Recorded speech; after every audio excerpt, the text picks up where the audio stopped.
Join me on the 4th annual Homecoming and Pilgrimage to Sierra Leone on December 28, 2021 through January 9, 2022.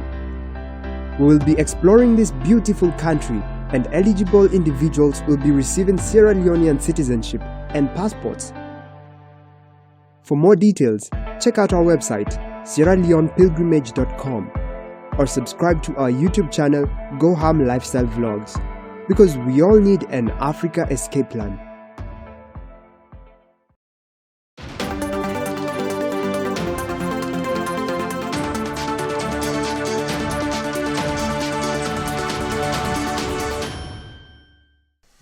Welcome back to the African Diaspora News channel. My name is Richard Sudan. Thank you very much for being with us and tuning in. Please like and subscribe and support the platform at this vital time.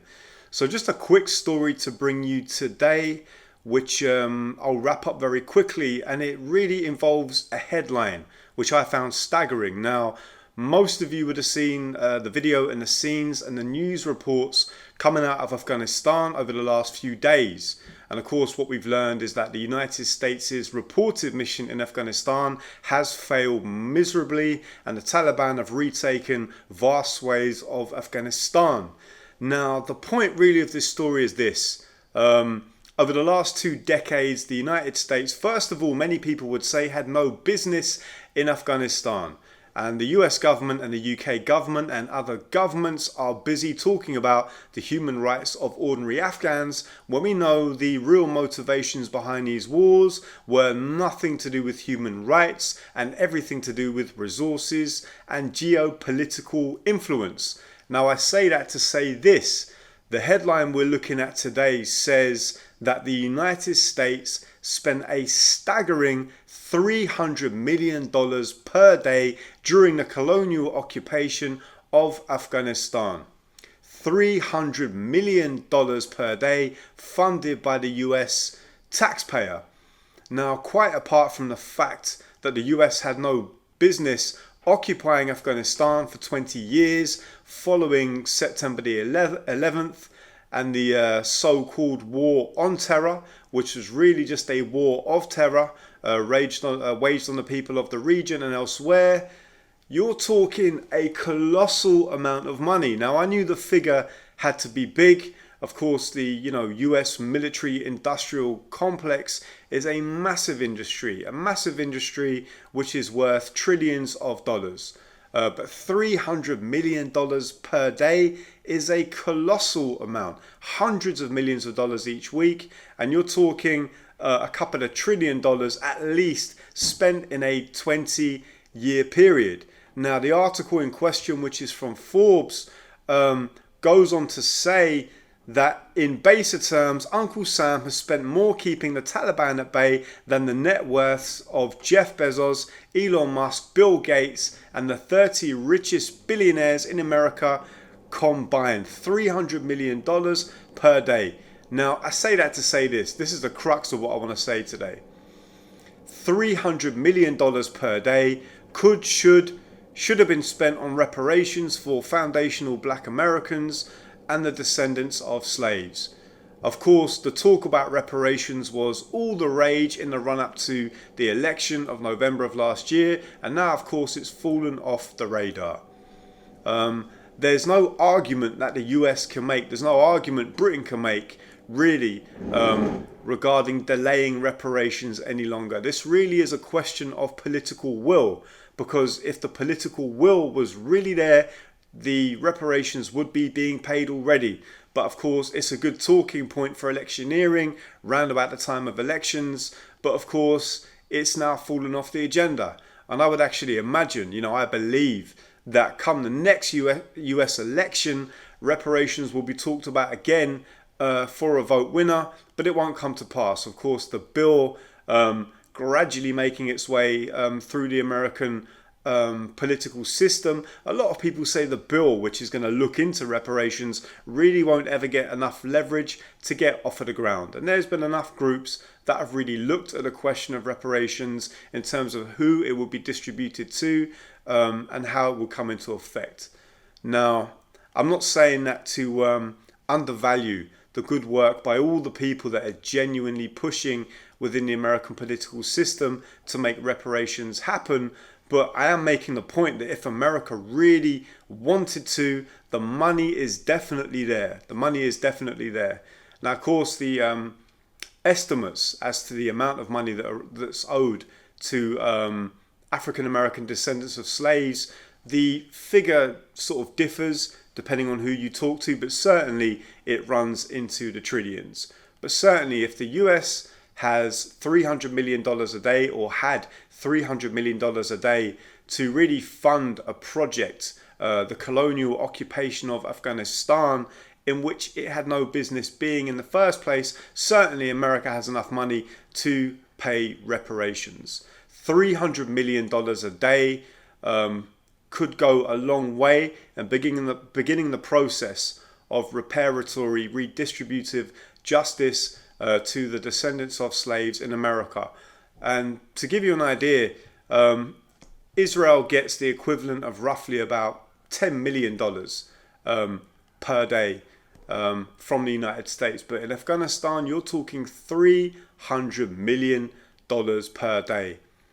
And of course, you know, while America is busy, the American government is busy talking about the human rights in Afghanistan and elsewhere, the human rights of black people descended from captive Africans are still being ignored.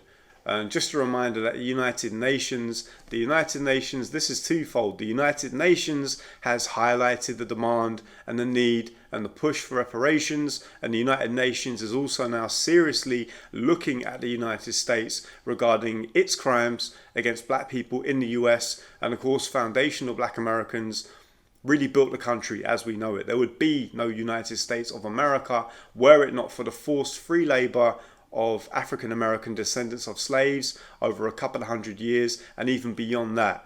So when we look at this figure, this is a colossal figure, and of course some of this will reflect a debt that needs to be paid. But you know, again, if they have the will to pay this money, they can do it. When slavery ended, the UK government actually compensated the owners of slaves in the Caribbean and in the colonies to the tune of modern money running into what would be today tens of billions. It was something like 20 million at the time when this money was borrowed by the UK government from the Treasury, I believe.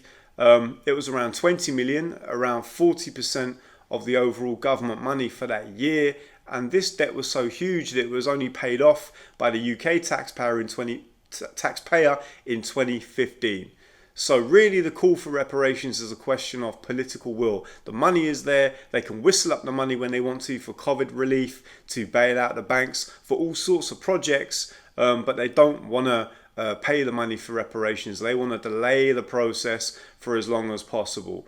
But $300 million a day to fund the occupation of Afghanistan, that is money which should be used elsewhere. It should be paid for reparations. There can be no healing, in my opinion, in the United States until the wound of slavery and the after effects of it, which are felt today, until that wound is addressed, there can be no peace. There can be no true peace, no true longevity in the United States as we know it, in my humble opinion. Reparations is not just a sort of a call for justice. It's the only way to really deliver justice in the United States. $300 million a day. That money should be given to black Americans and the descendants of captive Africans, and it should be paid towards healing the wound of slavery, of Jim Crow, and of racist policing, and all the rest of it.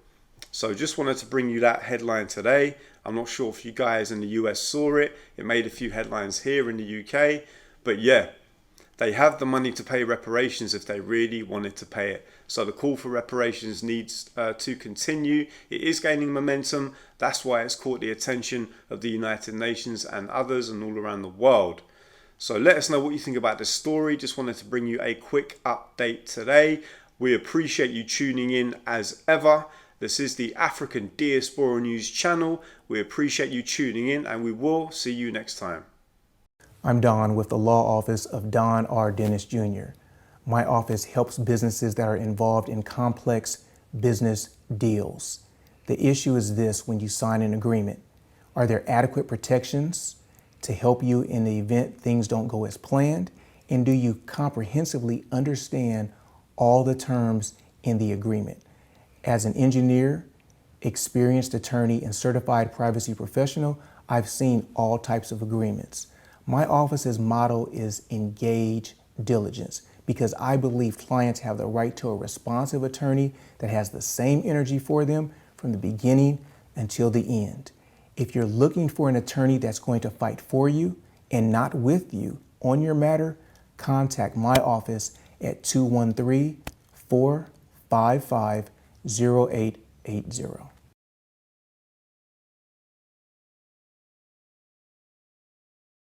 Thank you for watching, and make sure you subscribe to our YouTube channel and check out the African Diaspora News Channel app in the Google Play and Apple App Store.